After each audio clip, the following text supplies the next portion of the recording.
and the daddy, and there's a Nhyira ebo adwuma ye pa enva de chance entra polypolinum and omuso ewoso ye ma niema ekoye so edemo and abrancha de de tuam tumi se entra mienu na makus tuam ebo eboni ede ba ko enso eka ho ansa na Esposito ede ba ko ka Diouf enso enya ne go el ho ansa na yade se omuso atibo ba ko ncha no a ukopie mo enso ewo ade se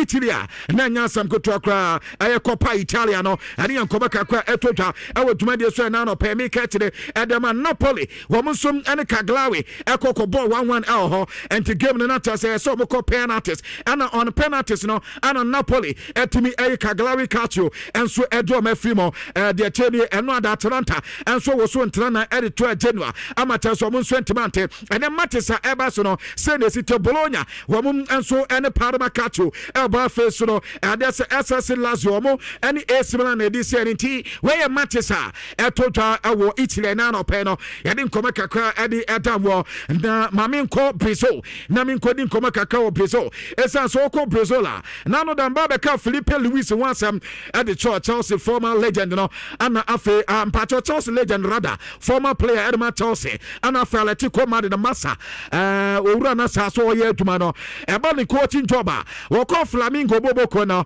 e ade sa 1 year 6 months ni na trophy bia wo Brazil no wate esan so ko Brazil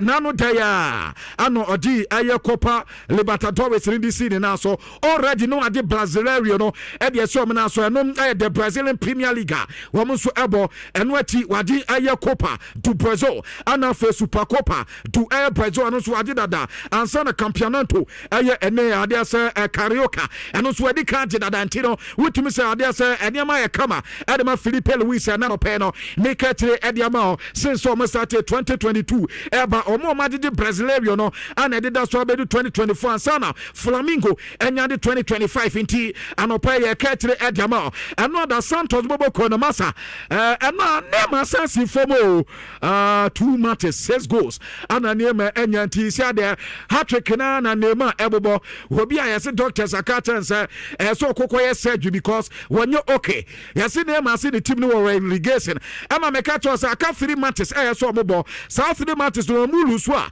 we metime akọ relegation nema say pass obama Santos akọ relegation the ensida enti 2 matches edo menum wa bobo goals na aka 1 game pe enti ye ready nema ebe ne contract no so no e Santos na ebe na we are sa roughly be 6 to 7 months anatasa aka yasa brantede din koma say we the way nema esi kobera in the last matches ekọ ediama nema tumi sa nema nyina aya kama edman eme ne reporter eba e odwuma de so na no pe no make a che dem Brazil for na say ya na eme ebe kwa dia omo ye nya gidie bi say me say World Cup no name abetimi akọ because form na samba ene eme nyina ya kama enso adema no me pato me ko PSG na mako France akodi nkoma kakra Lucas Chevalier wonum aye goalkeeper edema PSG bobo kwana no a yasa brantment ni na reason nyina yasa or problem kakra esansa wanya aye ankle head kakra atasa yesi onyanya okay entim anoda ni trainer na nkesa Branta ni Deli Chevalier enso eni PSG timine no wentimen we start Rene won be ball PSG Saturday reporter men seka ayasa Abranta ntime anyo okay a by Saturday nya de se obetime sia kan edema PSG bobo kwana no aye reporter eba e woduma de so na no pay me ketre edema better me Spain na makola liga kodi juma kakra esansa anoda alati club be bawo ede omo ho koe ama mad the four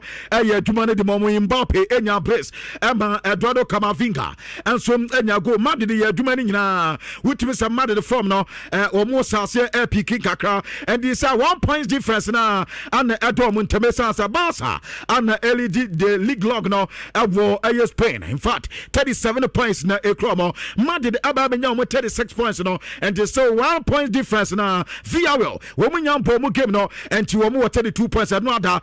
there say wo mu anso apo wo mu ayi kaka Copa del Rey no ana omo so etimi aboye Atletico Madrid bobo kontoso mi no miansa wo mu toso 9 rather na fe wa ba benya Betis bobo kono and tim anu ye reporter efi preso edi aba niamensa kan yes Trent Alexander-Arnold da yaso a picking up injury na ni injury na wa pick no once yaso beba be check akra ebia na 2025 we no when timansia can be somewhere ebia January ana Trent Alexander-Arnold be samba back abesia kan adi amamadi de boboko no no Eduardo Camavinga after the goal no one so yaso a picking up injury but I need the reporter mensa kan sense da enye serious betimi ama Madrid team no akwako home nti ene reporter Zabi Alonso head coach de Maria Madrid and wada wadi kan kasa na wose yanka mo bi anche say again Jeru na niam anse dan koye amfa mamonti another de na tase kwan bia so no na so mutimi so metimi awini sa game na no omo ye adwuma ne kama am officer resort na no do munya asisi de impact no akoso ye pa moment develop ama niam so kama e de am so mo performances no they say rising kakra na very serious then but another the omede man no o mata say say no metima bring it back the streak ata say wo La Liga no mo so yusu a e betima abo mata so metino etimi ade no ye reporter o paying the tuta na eno a we ne ebisa say ohun Vinicius Junior any killing Mbappé o mo form no same and also another performances two players ne eda na di no in fact o mo connection no na ye kama ye pa wo connective vini na omunya goal no ya de a was say beautiful say mad the course for trousers MSM abey kama e mama no your reporter me patcho mad the head coach opanya din ade Zabi Alonso ediba e wodumade so na no pe me ka kire ade ma na Manchester United wo game na abranta de Daily Mason Mount wakasa akra ataze isia Premier League na sesa na osesensa o start here about the first game ni debut Premier League no won say Premier League no eniema sesa kwabna o se eniema na wo mu so ayen kane no isia kwabna we so analyze game ni ye any position na we gina no witman line we analyze niema ye picking pitch no so na to me exploit eno ana eboa ama hu so team we ni weakness ni team we ni strength ni witimi yes niema na no ana ye debo Premier League na nti ana obewu small club bi teze de no ayesi ye na teze homo ye senior boys na accent and bato Manchester crowd player no crowd team say Premier League ni bon enye beteza atiase deserve pena and your man keka kona yesi nipa de wunyini ya yensre kwatia enti ye he de ebesi akọ we kwakọ Bible ma semi bi akokura tipa from ye he obo se ene wakanta masisire kwabnafo abawi omunyina ye ja asem nyina ma nyame na anwumire no nkromo no na yehude we aniama no esu esiko eno so sam kakwani na kwabna ho yesi yesi Madrid wo dossier na wo mo appropriate no yeso mo ye wie no mo se wo mo prepare ne ma mo di ko FIFA na Spanish referees in the Nhyira era mbato za opanyi we na Madrid for HSS satama na wo ye referees for paying no na one Barcelona for ekona krana na yesi ne tam na breso no Madrid prepare referees satam no mo di referee ni nyina na o mo di o madwuma ye e de kwa koma FIFA to mo se Spain na ye won ebo ye nuanom nkrofo bi wo mo ne referees bi mu ye adwuma na ho ayi nie mu he na bia bibi wo ha na mo ne o maka no ye diamete e wodwuma de so nti Madrid petition ne ba na ma hu de we ne ma ni nyina siko na o he Imano Petit takasa Imano Petit se Barcelona team ne pa de nyame anim ne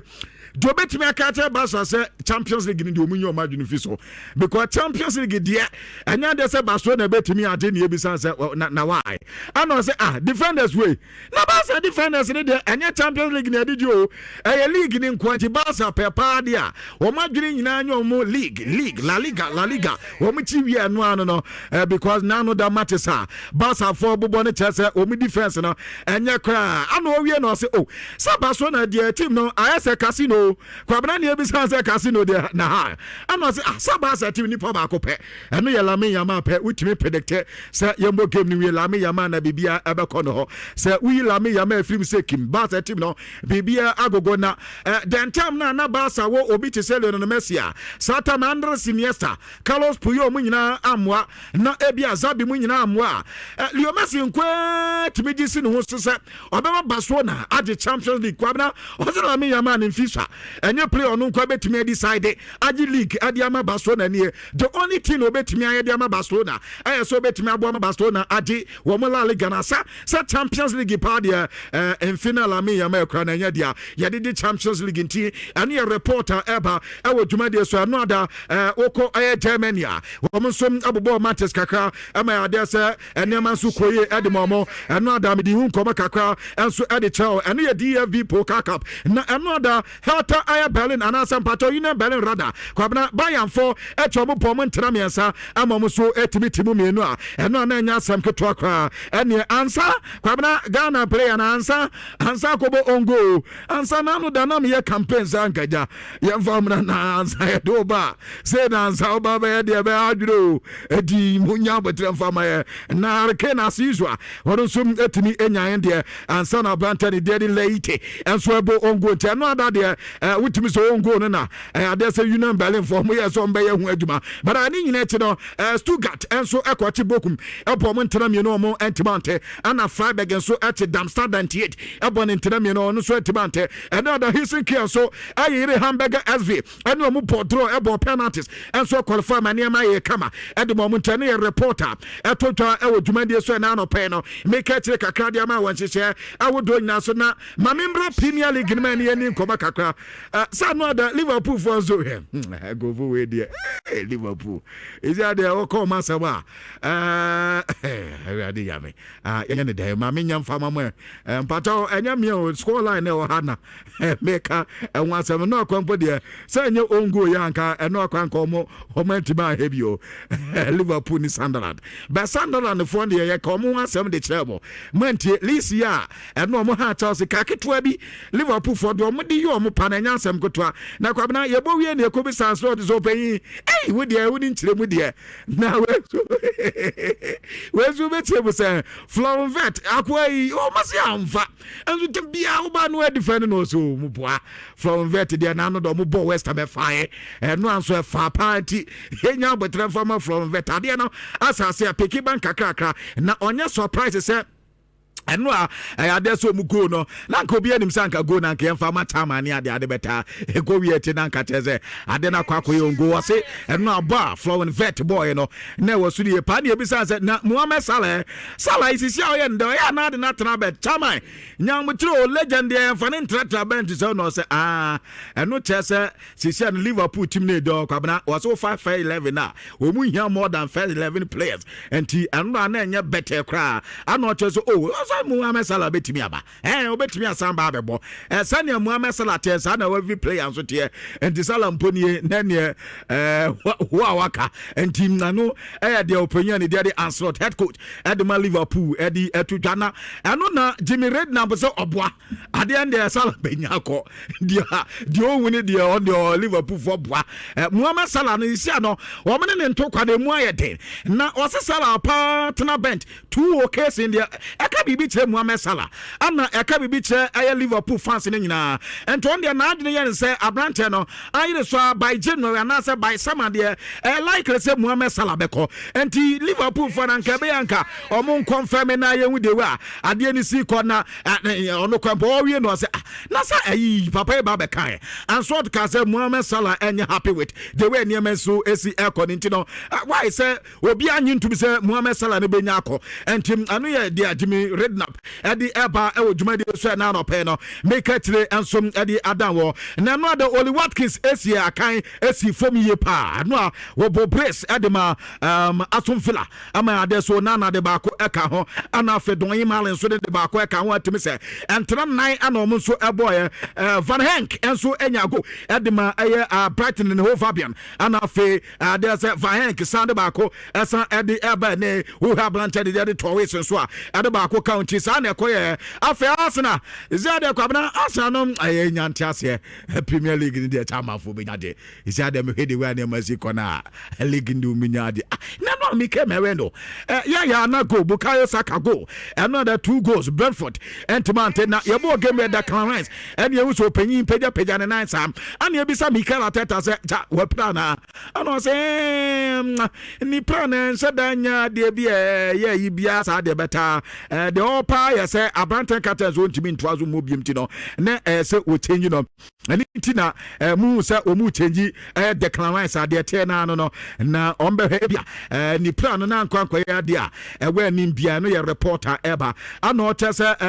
Abranten de Gabriel Magalhaes sana no da mekato so we padada sisi William Saliba so eko ana yenya Mosquera so aba beka Mosquera so enya pro and he said the Arsenal de etro witimi say ha adwene ye pa and him anu so ye confirmation efi Arsenal kate edi eba ewo dwumade so na ye so on de ni kotodwe Mosquera de no ye ni kotodwe ho na aka and he say wo hemu pa de Arsenal players o me prepare no Kai Havertz ko Gabriel ko Saliba ko Leandro Trossard ko ana fe Christian Mosquera ko ana Declan Rice de no na yense den hu say better na say ente ne reporter eba opinion de the Christ Andrews say yanka ono na Brentford head coach eno na case say kwabna ade obeka pa ya say Ateta na manfo nsase mbuno kwabna oza Ateta ya top not coach Ateta adwuma na wode Arsenal ye no masa so the respect Mikel Arteta essence adwuma no ye very difficult so beti Arsenal na wase no wono Brentford woni Arsenal boy no wo se masa wo mu krati mi ye pa and the ateni ave yamre eno nyame anim ni ye players ne se ye duabo so mu di aduane body so no mu ye mu hwio na fifi ene de Sanchez we be you no say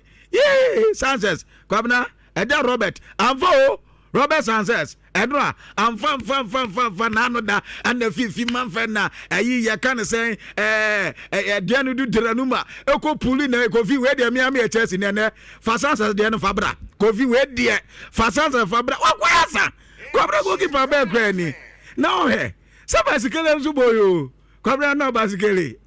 we ade jagobo me ka de labo asema munyi mini Liam de labo de o ya striker be kwabra no ada Liam de labo ewiem kwa ewiem kwabra minim say ne muna ne de a wonya bo na ewiem eno ada nyamia nim ne ye players ne no ada manya de o wamanya de na ajato sen Yakopo doesn't that levia you wona tin ndimi famo boss doesn't pa there kwabna wa mama di no ya papa ana play o wa there kwabna obo defense boss dey ntra wo nan asem we what be da fa wona wo boss keke tosin kwabna bo afa na ase ego kipo enzo kwati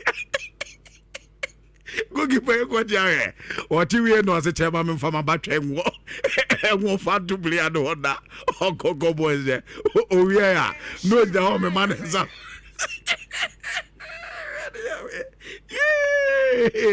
ade agopo na da de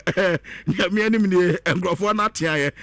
oma he na me anim Leeds United a he 3-1 yeah players are here mo bo adwuma the last thing you say by Ghana to mo by and na mutimu say niam ya kama pa na kwabna ya star player sani buafu mane bobɔ nipa na mu nyina o estaba o kwabna medini wo ya pa na wo yam monyo so na yam malami yam anka fom na obi anka na asema kwabna asa akwa ma hama debate na asa chama ya win sani buafu anu a ofa ba ni asodum na ye pon game na ye coach ni say na no mo na kwaba e ya Premier League dum ani say no oye frustrated ni nti ana yi ni film no so dabi nyese bia we frustration che no nti na we yi ni film no card we di yellow card nti no che say ma we yi William Estavao enso adi film nti no de se na enzo ma yaska dum asem ni but o se yanka mo bia nti as say eno game no mbo en de na enyo also be anywhere no one the best level I say he second half where Ghana to mobile na say one baby kakra no so boy and to say Pedro any you can say Ghana to but Pedro na nya akwa ba akwa na no bona hon no on the way hu so kra Pedro na to asem na okay was no on Ghana to na ye adwuma no ana owie aka akwa na waka asem we de owie say ya Bob Barcelona Bob Arsenal Boy na your body tell Barcelona na Arsenal there sa na beba yentimi nyina so sa kwabra coach no o say nya game bia na Chelsea be winning no ya no manya abote dia ma players because game na your body tell Barcelona any Arsenal na top north na nka say ya twa so better on the ado ni me say game bia ni situation and team ano ade ya one of those games ya coach bi belu so in fact na ni kwan say coach ni elusu the only thing we betima ka say ano na Leeds United better at the turn Chelsea in all aspect or say in all aspect Chelsea head coach and Chelsea Kasentie and Komaka coach so Eddie Bana and pay ye catch Eddie Ama when she say I would do now so Kasa sana yes ye time I say Ojina hon say ya to bully and Ukraine be no say hey Groovy nti ade babe ni obi di anka meye ntemu mamenye ne saa na mahumia mpo mi die ni o efi asem nie na Manchester mesemu kosekuzo na musio momo na nwumre mwanya latiawe kwabra kwa medem bafaso wa ha no na yewe ababa Mame ko Garnevel de so na mindi juma kakra kwabra se Garnevel akaso Garnevel se ade ohun ye se Chelsea ankasa ye ni title winning goalkeeper was goalkeeper no dem no ye fani nyinkuruwa ye goalkeeper no o nyase we did nyinkuruwa enye ozo oka se fofa na Chelsea top 4 na Chelsea beto ebe wuram na se pass ye baji league dia David a goalkeeper we was ye goalkeeper David ye fani nyinkuruwa and the defenders so nya ye back wono ehwanye goalkeeper nya defense nya and team no se ne de ebe ye den dia ma Chelsea ye pa na and no Peter Crouch so on there said the SEO the NCO was it Chelsea better so mienu yebo Premier League ni wia Arsenal na bedin kan na Chelsea atoso mienu City atoso miensa na Liverpool atoso eye 9 inti enkomo kaka ni Leeds United nso say yes no Chelsea say no mo say no since 1988 omo 1998 omo head and head Chelsea sa ana Chelsea omo bilim yes no enti enkomo kaka ni Chelsea legend ne kasa bet league table no mo fama na ye nso de dwuma die so say sisi table say na si ayo Premier League table no baby no yasin crofo we ni omu game na omu timi ben ye Arsenal 33 points City 28 points Aston Villa 27 points Chelsea 24 and Crystal Palace 23 and TCC Chelsea ababa toso 9 obi a na ye toso mienu eja City fo be ye free ho idi akwa ya nti kwa na mawie bibia ni wode a bibi ho kra mi ya no ene na nkasa mi ama pom mi ho wo be pom mi wo pom mi ho me ma pom home and no ahomate na me sa charge ne boy ha say obetwetwe maintain ha me ko Howsina say me ko kuna oh transit na there is your presentation you know how to go me na me ko dio munya hu yeah we adi nyankopon but we are see do se Chelsea luzua if we are see the rough yeah cha-cha we are see there be we are see na eno apa na me say we are see there But you say ko fi manyankopon mo ma ko mo nsa asasi ye ntina so a ni leaders if we are see do Ghana wurade nyame Ghana de papa nti ye Chelsea fans ni na no pay na me say mo Chelsea fan agro na say mo nimudi ye hye mo anoma deda enya fe ye ni agro ne sa ye hye mo mpie ni ehu why na kwa me say ne yire kra fe ronfa o yire wo yire a wadu achi ofra onfa